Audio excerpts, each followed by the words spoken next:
Hi, I'm Pastor Bill Singh from Grace Brethren Church.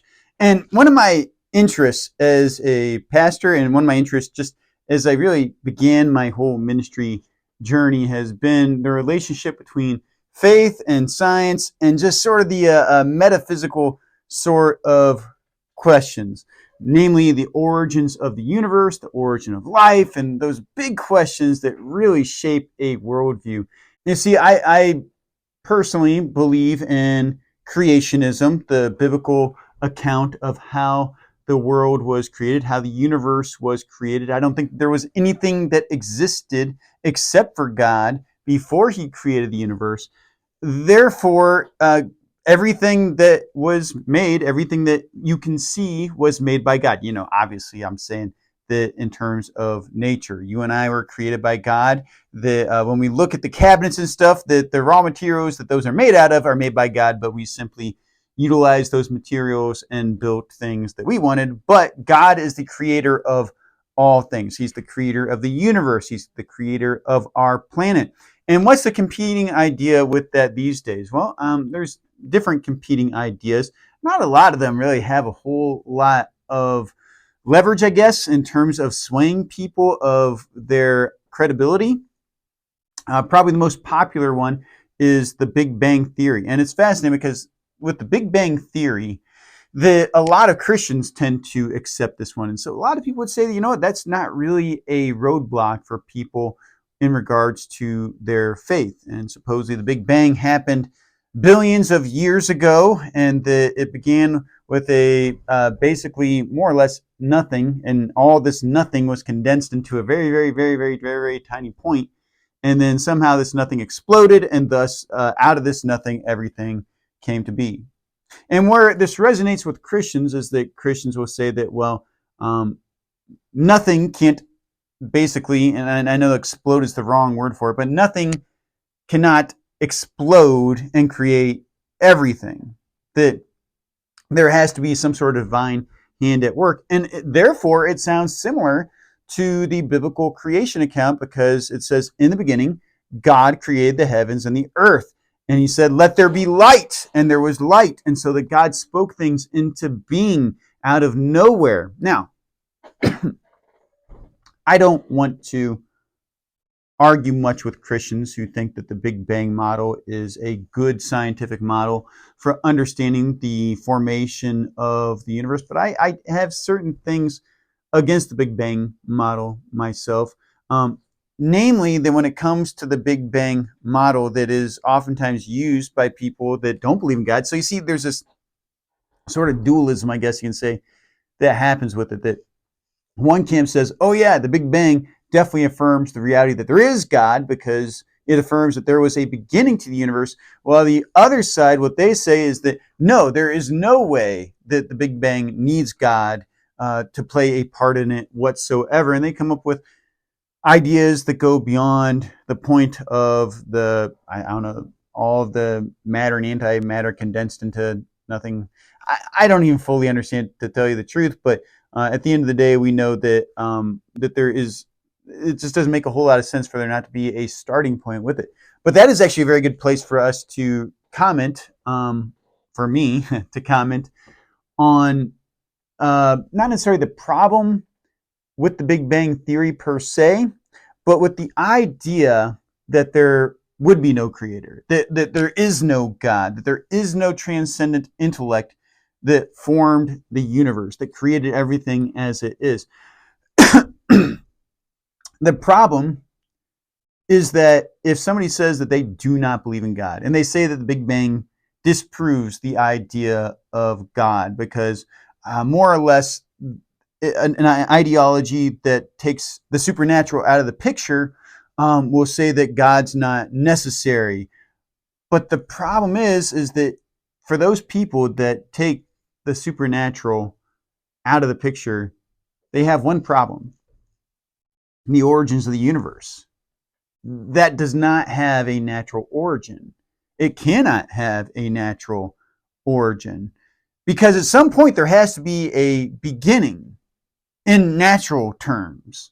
So the universe, if it is purely natural, it's got to have a beginning, because otherwise it's in this static state of just eternity. And what reason would there be for the universe, for something that just has always been, to do anything different than what it has done for however long it existed prior to matter existing in its purest form? Why is it that the universe would need change of any sort? Why would the universe need a Big Bang? Because essentially there'd have to be a need, there'd have to be reactions of some sort going on. But if it is eternal, then there's no need for any reactions. There would essentially be no reactions going on. There's just a lot that doesn't make sense right there. The universe has to have an origin of some sort, or the building blocks universe somewhere down the line. If you go far enough, there has to be a starting point for all things, however that may look. Even if there is some sort of a principle or law that we are missing within the physical realm, there's got to be some sort of a starting point if the world does not, the existence of the world, the creation of the world does not exist, does not need God. So, what are our options? Well, what I'm saying is that makes the Big Bang, or the origins of the universe, or the origins of whatever made the universe, supernatural. Even if it's secular, even if it doesn't involve God, that makes it supernatural. So you would have to believe in one supernatural event if you believe in no other supernatural events. And that'd be whatever it is that started everything could not be natural in cause, because we cannot recreate that. It's not natural.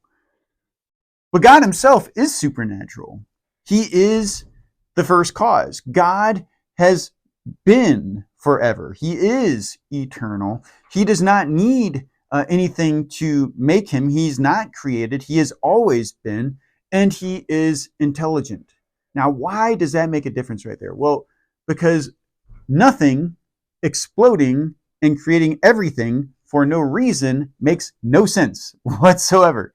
However, a divine being that is intelligent, that has purposes for what he does, creating everything out of nothing. I know we're still going to that nothing zone, but a divine being, all powerful, able to do anything. And I'm just outlining the characteristics of God that are inside of the Bible, creating everything for his purposes to glorify him. Well, that actually makes more sense than nothing exploding, creating everything for no reason, right? I mean, you can't really get there. You can't really get to everything from nothing for no reason. But God, on the other hand, created everything for a purpose. And so there's actually, even though somewhere down the road, you have to have something eternal. Either God is eternal, or the universe in some form or another would have to be eternal. But the universe being eternal just doesn't make any sense, because it wouldn't facilitate the creation of everything that we have here today. However, God being eternal actually does make sense in light of the universe that we live in, because, well, here we are, because he had purpose to create things. He had purpose to create matter. And when we go through the biblical narrative of the days of creation, we see that ultimately the creation settles upon the creation of mankind, men and women, and that we were created to be image bearers. What does that tell us about the purposes of God? Well, that God created mankind so that he might be known by something, might be known by someone. And in fact, being image bearers, being created in the image of God, means that he wanted to have relationships. It's not that he needed us.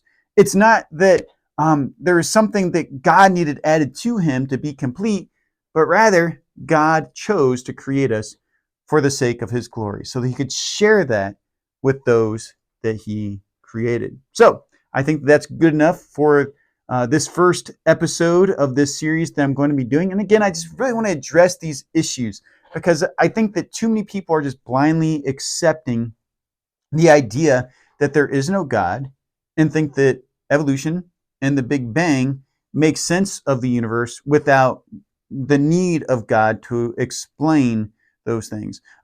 Furthermore, I would also like to discuss in the future about how even believing in the Big Bang and evolution and everything, that they're actually non-essential theories for understanding God, for understanding the creation of the universe. And in fact, I would even go as far to say that they are anti-biblical concepts. But for another day, my name is Bill Sang. It's been very nice talking to you. Have a wonderful day.